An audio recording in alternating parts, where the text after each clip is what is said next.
যদি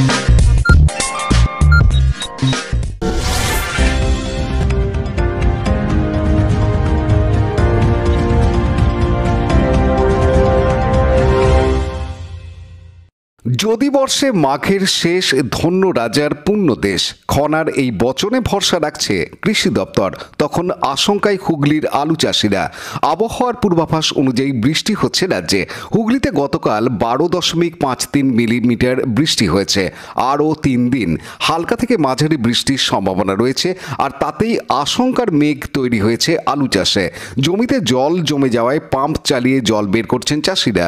ডিসেম্বরের বৃষ্টিতে আলু চাষ কিছুটা পিছিয়ে যায়। হুগলি জেলায় গত বছর যেখানে আলু চাষ হয়েছিল 90,000 হেক্টর জমিতে, এবার এলাকা কিছুটা কমে হয়েছে 86,222 হেক্টর জমিতে। রাজ্যে 4,60,000 হেক্টর জমিতে আলু চাষ হয়।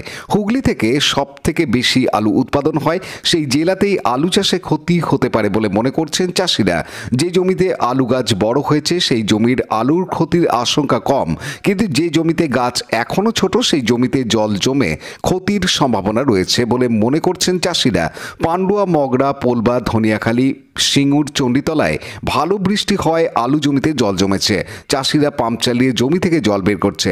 পান্ডুয়ার আলু চাষি উত্তম ক্ষেত্রপাল, আনন্দময় দে, রমজান মল্লিকরা বলেন, জমিতে জল জমে আলু নষ্ট হয়ে যেতে পারে। এছাড়াও তারা জানান, প্রত্যেক জমিতে এত জল দাঁড়িয়েছে, যেগুলো নাবি আছে সেই গাছগুলো হয়তো আলু হবে না, কারণ অনেক নাবি, আবার কিছু আলু মাটি দেওয়া হয়নি, টানা হয়নি, সেগুলো তো একেবারে আলু ধরেনি। যাদের 2-1টা গাছ আমাদের বেঁচেছে, যেগুলো হচ্ছে যারা আগে দিয়েছিল জল কাটাতে পেরেছে আগের বৃষ্টিতে, সেই বৃষ্টিতে জলটা যারা কাটিয়েছে 2-1টা জমিতে হয়তো আলু হবে। বাকি জমিতে এবছর আমাদের এই দক্ষিণ মাঠে আলু হওয়া অনেক কঠিন।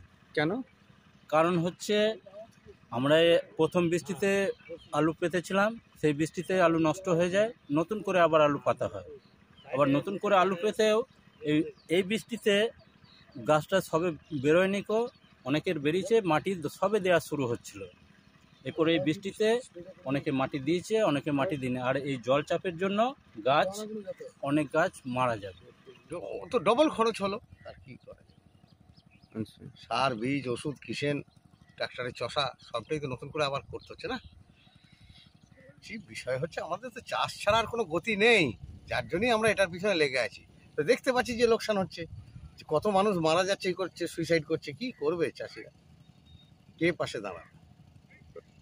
সরকার পাশে আছে ঠিক কথাই, কিন্তু ওইটুকুতে চাষির সমস্যা মিটবে না। তার কারণ একটা জমির আলু চাষ করতে গেলে জেনারেলি খরচায় কোনো লোকসান না হলে মোটামুটি 28 থেকে 30,000 টাকা।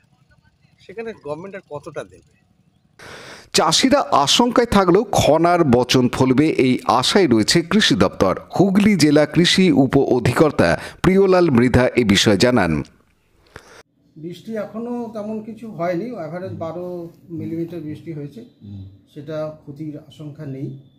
এমনিতেই খনার বচন আছে কি, যদি বর্ষে মাঘের শেষ ধন্য রাজার পুণ্য দেশ, তো আলু ছাড়া অন্যান্য ক্রপে এটা বেনিফিশিয়াল এই বৃষ্টিটা। খুব বেশি ক্ষতি এখন পর্যন্ত আশঙ্কা নেই।